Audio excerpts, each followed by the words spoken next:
Sir actually ನೀವು ಯಾವುದೇ ವೇದಿಕೆ ಆಗಲಿ ಯಾವುದೇ ಇಂಟರ್ವ್ಯೂಸ್ ಆಗಲಿ ಫಸ್ಟ್ ಹೇಳ್ತಿದ್ದು ಈ ಸಿನಿಮಾ ಅಂತ ಬಂದಾಗ ನನ್ನ ಮಗನ್ನ ಕರ್ನಾಟಕದಲ್ಲಿ ನಂಬರ್ 2 ಹೀರೋ ಆಗಿ ಮಾಡ್ತೀನಿ. ಹೌದು ಸರ್. ಸೊ ಈಗ ಕೊನೆಗೆ ಟೈಟಲ್ ರಿಜಿಸ್ಟರ್ ಮಾಡ್ಬಿಟ್ರಿ, ಆಲ್ರೆಡಿ ಹೀರೋ ಮಾಡೋ ಸಿದ್ಧತೆ, ಮೂವಿ ಮಾಡೋ ಸಿದ್ಧತೆ ಮಾಡಿದ್ರಿ. ಈಗ ನೆಕ್ಸ್ಟ್ ನನಗೆ ಬಂದ ಮಾಹಿತಿ ಪ್ರಕಾರ ನೀವೇ ಯಾವುದೋ ಒಂದು 2-3 ಸಿನಿಮಾಗಳಲ್ಲಿ ಹೀರೋ ಆಗಿ ಆಕ್ಟ್ ಮಾಡ್ತಾ ಇದ್ದೀರಾ. ಅದೇ ಸರ್, ನನ್ನ ಮಗನ ಹೀರೋ ಮಾಡೋ ಏಜ್ ಅಲ್ಲಿ ಅವನ್ನ ಮಾಡ್ತಾ ಇದ್ರೆ ಈಗ ನಂದು ಪ್ರಚಾರ ಆಗಿರೋ ಕಾರಣ ಈಗ 2 ಪಿಕ್ಚರ್ ಅಲ್ಲಿ ಅದು ಜಾನ್ವಾರ್ ಅಂತ ಗುರುಮೂರ್ತಿ ಸರ್ದು ಮೂವಿಲಿ ಹೀರೋ ಆಗಿ ಮಾಡ್ತಾ ಇದ್ದೀನಿ. ಅದು ಬಿಟ್ಟು ಸ್ವರೂಪ್ ಸರ್ ಅವ್ರದ್ದು ಗ್ಲಾಮರಸ್ ದುನಿಯಾ ಅಂತ ಅದರಲ್ಲಿ ಒಂದು ಮೇನ್ ಲೀಡ್ ಕ್ಯಾರೆಕ್ಟರ್, ಅದು ಹೀರೋ ತರನೇ ಅದು ಮೇನ್ ಲೀಡ್ ಕ್ಯಾರೆಕ್ಟರ್ ಮಾಡ್ತಾ ಇದ್ದೀನಿ. ಅಂದ್ರೆ ಎಲ್ಲರೂ ಹೇಳ್ತಾರೆ ಮಗನ್ ಹೀರೋ ಮಾಡಕ್ ಹೋಗಿ ನೀನೇ ಹೀರೋ ಆಗ್ತಾ ಇದೀಯ ಅಂತ. ಏನ್ ಮಾಡೋದು, ನನಗೆ ವಯಸ್ಸಾಗ್ತಾ ಇಲ್ಲ ಅಂತ ಎಲ್ಲರ ಮುಂದೆ ಹೇಳ್ತಾ ಇದ್ದೀನಿ. ಅಂದ್ರೆ ಕೆಲವರು ನನ್ನ ಮುದ್ಕ ಅಂತಾರೆ. ಯಾವ ಆಂಗಲ್ ಇಂದ ಮುದ್ಕ ಕಾಣಿಸ್ತೀನಿ ನನಗೆ ಗೊತ್ತಿಲ್ಲ. ಯಾಕಂದ್ರೆ ಅಲ್ಲ, ಅದನ್ನೇ ನನಗೆ ಈ ಏಜ್ ಅಲ್ಲೂ ನಾನು ಹೇಳ್ತೀನಿ ಎಲ್ಲ, ಈಗಲೂ ಪ್ರಪೋಸ್ ಮಾಡ್ತಾರೆ ಆ ತರ ಎಲ್ಲ ಹೇಳ್ತೀನಿ. ಆ ತರ ಅದಕ್ಕೆ ಮುದ್ಕ ಅಂತಾರೆ. ನೀವು ನೋಡ್ಕೊಳ್ಳಿ, ಮುದ್ಕ ಆಗಿದ್ರೆ ನಂಗೆ ಹೀರೋ ಚಾನ್ಸ್ ಕೊಡ್ತಿದ್ರಾ? ಓಕೆ, ಸೊ ಹೆಂಗ್ ನಡೀತಾ ಇದೆ ಸರ್ ಸಿದ್ಧತೆಗಳೆಲ್ಲ ಮೂವಿದು? ಇಲ್ಲ, ಈಗ ಫೋಟೋ ಶೂಟು ನಾಳೆದಲ್ಲಿ ಪೋಸ್ಟರ್ ಶೂಟ್ ಆಗ್ತಾ ಇದೆ. 22 ಬಂದು GT ಮಾಲ್ ಅಲ್ಲಿ ಅದ್ರದ್ದು ಇಟ್ಕೊಂಡಿದ್ದೀವಿ, ಪ್ರೆಸ್ ಮೀಟ್ ಇಟ್ಕೊಂಡಿದೀವಿ. ಆಮೇಲೆ ಪೋಸ್ಟರ್ ಲಾಂಚ್ ಇಟ್ಕೊಂಡಿದೀವಿ. ಆಮೇಲೆ ಹೀರೋ ಯಾರ ಅನೌನ್ಸ್ಮೆಂಟ್ ಎಲ್ಲ ಇರುತ್ತೆ ಅವತ್ತು. ಮತ್ತೆ ಇದಕ್ಕೆಲ್ಲ ಟ್ರೈನಿಂಗ್, ಆಕ್ಟಿಂಗ್ ಕ್ಲಾಸ್, ಈಗ ಇದ್ರ ಬಗ್ಗೆ ಧೈರ್ಯದ ಬಗ್ಗೆ ಮಾತಾಡೋದಿಲ್ಲ ಸರ್? ಇಲ್ಲ, ನಂದು ಬರೀ ಬಿಲ್ಡಪ್, ಶೋ ಆಫ್ ಆ ತರ ಕ್ಯಾರೆಕ್ಟರ್. ಯಾಕಂದ್ರೆ ನನಗೆ ಫೈಟಿಂಗ್ ಗೀಟಿಂಗ್ ಎಗರಕ್ ಪಗರಕ್ಕೆಲ್ಲ ಆಗಲ್ಲ. ಆದ್ರೆ ನಂದು ಏನ್ ಆಕ್ಟಿಂಗ್ ಇದೆ ಅದನ್ನೇ ತಗೊಂಡು ನನ್ನ ಲೈಫ್ ಸ್ಟೈಲ್ ಏನಿದೆ, ಯಾಕಂದ್ರೆ ನನ್ಗೆ ಸಿಗ್ತಾ ಇರೋದೆಲ್ಲ ಬರೀ ರಿಚ್ ಪಾತ್ರಗಳೇ. ಅಂದ್ರೆ ನಂದೇ ಓನ್ ಕಾಸ್ಟ್ಯೂಮ್ಸ್, ನಾನೇನು ಬೇರೆ ಕಡೆಯಿಂದ ಏನ್ ತರೋದು ಎಲ್ಲ ನನ್ನಂದೇ ಹಾಕೊಂಡು ಅದ್ರ ತಕ್ಕನಂಗೆ ಮ್ಯಾಚ್ ಆಗೋ ತರನೇ ಎಲ್ಲ ಮೂವಿಲೂ ಅದೇ ತರನೇ ಸಿಕ್ಕಿದೆ. ಆದ್ರಿಂದ ನನಗೆ ಸ್ವಲ್ಪ ಈಸಿ ಅಂತ ಅನ್ಕೊಂಡಿದೀನಿ. ಆದ್ರೆ ನನಗೆ ತುಂಬಾ ಕಷ್ಟವಾಗಿ ಎಗ್ರಿ ಗಿಲ್ಟಿ ಹೊಡೆಯೋದು ಆ ಸೀನ್ ಎಲ್ಲ ನನಗೆ ಕೊಟ್ಟಿಲ್ಲ. ಎಲ್ಲ ಒಂದು ಸೋಬರ್ ಆಗೇ ಕೊಟ್ಟಿದ್ದಾರೆ. ಯಾಕಂದ್ರೆ ಆ ಥರ ಕ್ಯಾರೆಕ್ಟರ್ ನೋಡೇ ಒಪ್ಕೊಂಡಿದ್ದೀನಿ ನಾನು. ಯಾಕಂದ್ರೆ ನನಗೆ ಮೊದಲೇ ಅವ್ರಿಗೆ ಹೇಳ್ಬಿಟ್ಟೆ, ನನಗೆ ಎಗ್ರಿ ಬೀಳೋದು, ಅವ್ನ ಮೂಳೆ ಮುರಿದೋಗೋದು, ಹ್ಯಾಂಡಿಕ್ಯಾಪ್ ಆಗೋದು ಇವೆಲ್ಲ ಯಾಕೆ ಬೇಕು ಅಂತ ನನಗೆ ಮೊದಲೇ ಕಂಡೀಷನ್ಸ್ ನಂದು ಹೇಳಿ ಅದಕ್ಕೆಲ್ಲ ಅವರು ಎಲ್ಲ ಓಕೆ ಅಂದಮೇಲೆ ಅವ್ರಿಗೆ ಒಪ್ಕೊಂಡು ಅವ್ರದಕ್ಕೆ ಎಲ್ಲ ಆಯ್ತು, ಅಗ್ರಿಮೆಂಟ್ ಎಲ್ಲ ಆಯ್ತು. ಇನ್ನೇನು ಮೂವಿನೂ ಇನ್ನೊಂದು ತಿಂಗಳಲ್ಲಿ ಸ್ಟಾರ್ಟ್ ಆಗ್ತದೆ. ಸೊ ಆಲ್ರೆಡಿ ಕತೆ ಎಲ್ಲ ಡಿಸ್ಕಷನ್ ಆಗಿದೆ ನಿಮ್ದು? ಎಲ್ಲ ಆಗೋಗಿದೆ ಸರ್, ಕತೆ ಎಲ್ಲ ಬರ್ಸು ಆಗೋಗಿದೆ. ನಂದು ಏನ್ ಕ್ಯಾರೆಕ್ಟರ್ ಎಲ್ಲ ಹೇಳಿದೆ. ಆದ್ರೆ ಎಲ್ಲ ಇವತ್ತು ಹೇಳಂಗಿಲ್ಲ, ಅವತ್ತು 22 ಎಲ್ಲ ಅಲ್ಲೇ ಅನೌನ್ಸ್ ಮಾಡ್ತೀನಿ. Okay sir. ನೆಕ್ಸ್ಟ್ ಹೀರೋಯಿನ್ ಯಾರು ಇದ್ದಾರೆ ನಿಮಗೆ ಸರ್? ಅವ್ರದ್ರಲ್ಲಿ ಗೊತ್ತಿಲ್ಲ, ಅವರು ಡೈರೆಕ್ಟರ್ ಕೇಳಬೇಕು. ಕೇಳಿದ್ರೆ ನನ್ನ ಮೇಲೆ ಜೋಲ್ಪುರ್ ಕಾಣ್ಕೊಂಡ್ಬಿಡ್ತಾರೆ ಅಂತ ನಾನು ಕೇಳಿಲ್ಲ, ಯಾಕಂದ್ರೆ ನಮ್ಗೆ ಆ ಕ್ಯಾರೆಕ್ಟರ್ ಅಲ್ಲ. ಆದ್ರೆ ನನ್ನ ಮಗಂದು ಬಂದು ನಾನು ಇನ್ನೂ ಸರ್ಚ್ ಮಾಡ್ತಾ ಇದ್ದೀನಿ ಹೊಸಬ್ರನ್ನ. ಫಸ್ಟ್ ಅಂದ್ರೆ ಆ ಕ್ವಾಲಿಟಿ ತೆಕ್ಕೊಡೋ ತರ ಇರ್ಲಿಲ್ಲ, ಆ ತರ ಸ್ಟೋರಿ ಮಾಡೋ ತರ ಇರ್ಲಿಲ್ಲ. ಅವರು ಅದೇ ಕತೆ, ಅದೇ ಇದು ಹಳೇದೇ, ಅದೇ ಅದೇ ಅದೇ ಅದೇ ಅದೇ ಹೇಳ್ತಾ ಇದ್ರು. ನನ್ಗೇನಂದ್ರೆ ನಾನ್ ಥಿಂಕ್ ಮಾಡ್ತಾ ಇರೋದೇ ಬೇರೆ. ಆ ಲೆವೆಲ್ಗೆ ಒಂದ್ ಮೂವಿಲಿ ಒಡೆದ್ ಬಿಸಾಕ್ಬಿಡ್ಬೇಕು, ಆ ಲೆವೆಲ್ಗೆ ನಾನ್ ಥಿಂಕ್ ಮಾಡ್ತಾ ಇರೋದು. ಅದರಿಂದ ಯಾರು ತುಂಬಾ ಜನ ಹೆಸರು ಹೇಳಿದ್ದಾರೆ.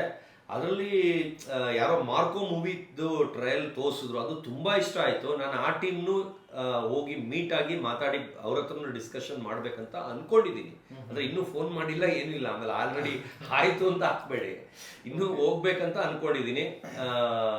ಭುವನ್ ಕೂಡ ಸರ್ ಕ್ಯಾಮ್ರಾಮನ್ ನಂಗೆ ತುಂಬಾ ಕ್ಲೋಸ್ ಫ್ರೆಂಡು. ಅಂದ್ರೆ ನಮ್ಮ ಬಜೆಟ್ ಅವರು ಹೋಗ್ತಾರೋ ಇಲ್ಲೋ ಗೊತ್ತಿಲ್ಲ, ಅವ್ರನ್ನೂ ಹಾಕೋಬೇಕಂತ ತುಂಬಾ ನನಗಿಷ್ಟ ಇದೆ. ಸರ್ ಇವಾಗ ನೀವು ಸುಳ್ಳು ಹೇಳ್ತಿರೋ, ಸತ್ಯ ಹೇಳ್ತಿರೋ, ಬಟ್ ಏನೋ ಒಂದು ಹೇಳಿದ್ದಾರೆ, ಎಲ್ಲಾ ಇಂಟರ್ವ್ಯೂಗಳನ್ನು ಹೇಳಿದ್ದಾರೆ. ಬಟ್ ಕೆಲವರು ಸತ್ಯ ಅನ್ಕೋಬಹುದು, ಕೆಲವರು ಸುಳ್ಳು ಅನ್ಕೋಬಹುದು. ಈಗ ನಮಗೂ ಎಲ್ಲೋ ಒಂದ್ ಕಡೆ ಅನ್ಸುತ್ತೆ, ಇದು ಸಾಧ್ಯನಾ? 5,000 ಚಾನಲ್ಗಳಂತೆ, 300 ಚಾನಲ್ಗಳಂತೆ, ಇಂಟರ್ನ್ಯಾಷನಲ್ ನ್ಯೂಸ್ ಅಂತೆ, ನಂಬರ್ 1 ಅಂತೆ, ನಿಜವಾಗ್ಲೂ ಸಾಧ್ಯನಾ ಅಂತ ನನಗೂ ಎಲ್ಲೋ ಒಂದ್ ಕಡೆ ಅನ್ಸುತ್ತೆ. ಹೌದು, ಬಟ್ ಅದನ್ನ ನೀವು ತಪ್ಪ ತಿಳ್ಕೊಬೇಡಿ. ಬಟ್ ಇದನ್ನ ಲೈವ್ ಆಗಿ ಜನಗಳಿಗೆ ತೋರಿಸ್ಬಿಡೋಣ. ಈಗ ನೀವು ನಿಜನೇ ಆಗಿದ್ರೆ ಇಲ್ಲಿ ಒಂದ್ಸಲ ತೋರಿಸ್ಬಿಡಿ ಸರ್. ಈಗ ಬಾಯಲ್ಲಿ ಹೇಳೋದಕ್ಕಿಂತ ವಿತ್ ಪ್ರೂಫ್ ಸಮೇತ ತೋರಿಸಿದ್ರೆ ಬರ್ಬೋದು. ಮೊನ್ನೆ ಒಂದು ದೊಡ್ಡ ವೇದಿಕೆಲೇನೆ ಕರ್ನಾಟಕದಲ್ಲಿರೋದು ಬರೀ 36 ಎಷ್ಟೋ ಸ್ಯಾಟಲೈಟ್ ಚಾನಲ್ ಅಂತ ಹೇಳಿದ್ರು. ನಾನು ಅದಕ್ಕೆ ಅವ್ರಿಗೆ ಒಂದೇ ಆನ್ಸರ್ ಮಾಡಿದೆ, ನಾನು ಕರ್ನಾಟಕ ಒಂದೇ ಮಾತಾಡ್ತಾ ಇಲ್ಲ, ನಾನು ಇಂಟರ್ನ್ಯಾಷನಲ್ ಮಾತಾಡ್ತಾ ಇರೋದು ಅಂತ. ನಾನು ಬಂದಿರೋದು ಇಂಟರ್ನ್ಯಾಷನಲ್ ಅಲ್ಲಿ 125 ದೇಶದಲ್ಲಿ 5,000 ನ್ಯೂಸ್ ಚಾನಲ್ ಅಂತ. ಅದಕ್ಕೆ ಪ್ರೂಫ್ ಬಂದು ರಜತ್ ಅವ್ರದ್ರಲ್ಲೂ ನಾನು ಇದೇ ತರ ಇವಾಗ ಏನ್ ನಾನು ಹೇಳ್ತಾ ಇದ್ದೀನಿ ಅದನ್ನ 50 CR ಡಾಗ್ ಸರ್, ನನ್ನ ಹೆಸರು ಹೇಳಿಲ್ಲ, ಏನು ಇಲ್ಲ, ಬರೀ 50 CR ಡಾಗ್ ಅಂತ ಹೇಳಿರೋದು. ಯಾಕಂದ್ರೆ ನನ್ನ ಹೆಸರು ಹಾಕ್ಬಿಟ್ರೆ ಬರೀ ನನ್ನ ಹೆಸರದೇ ಬರ್ತದೆ. ಅದರಿಂದ ನನ್ನ ಹೆಸರು ಹಾಕಿಲ್ಲ, ಬೆಂಗಳೂರು ಅಂತಾನು ಹಾಕಿಲ್ಲ, ಇಂಡಿಯಾ ಅಂತಾನು ಹಾಕಿಲ್ಲ, ಇಂಟರ್ನ್ಯಾಷನಲ್ ಅಂತಾನು ಹಾಕಿಲ್ಲ, ಬರೀ 50 CR ಡಾಗ್ ಅಂತ ಹಾಕಿದೆ. ಇದು ಡೌಟ್ ಇದ್ರೆ ನಿಮ್ಮ ಮೊಬೈಲಲ್ಲೂ ಸರ್ಚ್ ಮಾಡಿ ನೋಡಿ. ಯಾಕಂದ್ರೆ ನಾನು ಮಾಡ್ತಾ ಇರ್ತೀನಿ, ಅದಕ್ಕೆ ಬರ್ತಾ ಇದೆ ಅಂತ ನೀವು ಅನ್ಕೋಬಹುದು. ನಿಮ್ಮ ಮೊಬೈಲಲ್ಲೂ ಮಾಡಿ ಚೆಕ್ ಮಾಡಿ ಸರ್. ಒಂದು ನಿಮಿಷ ಸರ್. ಅಷ್ಟ್ರಲ್ಲಿ ನಾನು ತೋರಿಸ್ತಾ ಇರ್ತೀನಿ ಸರ್. ಇಲ್ಲಿ ಏನು ಬರ್ದಿದೆ ಓದಿ ಸರ್ ಒಂಚೂರು. ಸೊ ಇದು ಬರ್ತಾ ಇದೆ ವಿತ್ ಫೋಟೋ, ನೀವು ಇದೀರಾ ಅದರಲ್ಲಿ. The Bengaluru based dog breeder S Satish made a headlines in March 2025 by claiming to have imported a rare wolf dog, hybrid named Cadabom Okamina from the US for 50 crore. The 8 months old pup, a mix of wolf and Caucasian shepherd, caused a stir leading to enforcement ನಂದೇ ವಿಷಯ ಆಯ್ತು. ಈಗ ಚಾನಲ್ಗಳು open ಮಾಡಿ sir, ಕೆಳಗಡೆ ಹೋಗಿ ಚಾನಲ್ಗಳು ತುಂಬಾ ಡೀಟೇಲ್ಸ್ ಆಗಿ ಗೂಗಲ್ ಅಲ್ಲೇ ಇದೆ. ಹಂಗೇನೆ ಯಾವ ದೇಶ ಅದರಲ್ಲಿ ಇಂಡಿಯಾ ಬಿಟ್ಟು ಆಚೆದಿದ್ಯಾ, ಫಾರಿನ್ ಇದೆಯಾ, US ಇದೆಯಾ, ರಷ್ಯಾದಿದೆಯಾ, ಒಂಚೂರು ನೀವೇ ಚೆಕ್ ಮಾಡಿ ಸರ್. ಆ ಕಡೆ ನೋಡ್ಬಿಡೋಣ. ಅದು ವಿಡಿಯೋನೇ ಓಪನ್ ಮಾಡಿ ನೋಡಿ ಸರ್, ಯಾವ್ದು ಬೇಕಾದ್ರೂ ಓಪನ್ ಮಾಡಿ. ಈಗ ಯಾವ್ದೋ OTV ನ್ಯೂಸ್ ಅಂತ ಇದೆ, ಅಲ್ಲ ಫಾರಿನ್ ಓಪನ್ ಮಾಡಿ. ಇಂಡಿಯಾದ NDTV ಅದು ನನಗೆ ಇಂಡಿಯನ್ ಲೆಕ್ಕ, ಫಾರಿನ್ ಲೆವೆಲ್ ಓಪನ್ ಮಾಡಿ ಸರ್. ಫಾರಿನ್ ಲೆವೆಲ್ ಯಾವ್ದೋ ಒಂದು ಮಾಡ್ತೀನಿ ನೋಡೋಣ.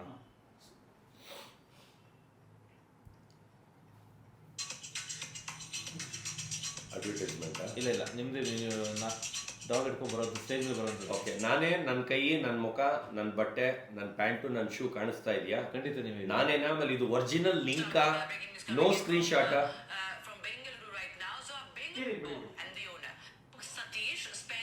ಹತ್ರ ಇಟ್ಕೊಳ್ಳಿ.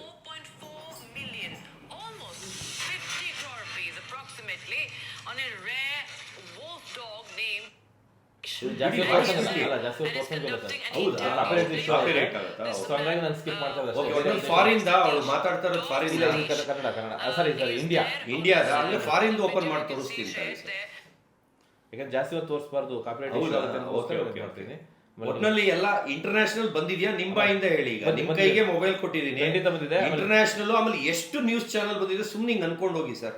ನೋಡಕ್ಕೆ ಅಷ್ಟು ನೋಡಕ್ಕಲ್ಲ, ಹಿಂಗ್ ಅನ್ಕೊಂಡು ಹೋಗ್ತಾನೆ ಇರಿ ಸರ್. ಬರ್ತಾ ಇದೆ ಖಂಡಿತ ಬರ್ತಾ ಇದೆ ಸರ್. ಇದು ವಿತೌಟ್ ನೇಮ್ ಹಾಕಿರೋದು, ನನ್ನ ನೇಮು ಆಮೇಲೆ ಕ್ಯಾಡಬಾಮ್ಸ್ ಒಕಾಮಿ ಅಂತ ಹಾಕಿದ್ರೆ ಬರೀ ಇದ್ರದೇ ಬಂದ್ಬಿಡುತ್ತೆ. ನಾನು ವಿತೌಟ್ ನೇಮ್ ವರ್ಡ್ಗೆ ಸರ್ಚ್ ಮಾಡೋ ತರ ಮಾಡಿರೋದು. ನಾನು ಇದ್ರ ತರ ಬೇರೆಯವ್ರ ತರ ಕಂತ್ರಿ ಅಲ್ಲ. ಫಾರಿನ್ ತೋರಿಸ್ಬಿಡಿ ಸರ್ ನೀವೇ. ಹಾ ಸರ್.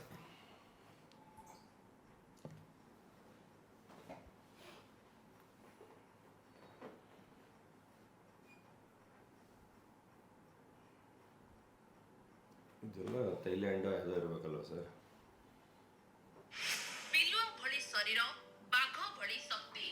ಬಾಂಗ್ಲಾದೇಶ.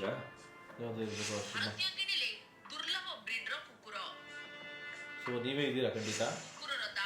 ಖಂಡಿತ ನೀವೇ ಇದ್ದೀರಾ. ಅದೊಂದು ಭಾಷೆ ಯಾರಿಗಾರ ಅರ್ಥ ಆಯ್ತಾ? ಭಾಷೆ ಅಂತೂ ಅರ್ಥ ಆಗ್ತಿಲ್ಲ, ನಿಮ್ ಫೋಟೋ ಗೊತ್ತಾಗ್ತಿಲ್ಲ ಸರ್. ಈಗ ಬರೀ USA ಓಪನ್ ಮಾಡಿ ತೋರಿಸ್ತೀನಿ. ಒಂದು ಸೆಕೆಂಡ್ ಟೈಮ್ ಕೊಟ್ರೆ, ಒಂದೇ ಸೆಕೆಂಡ್.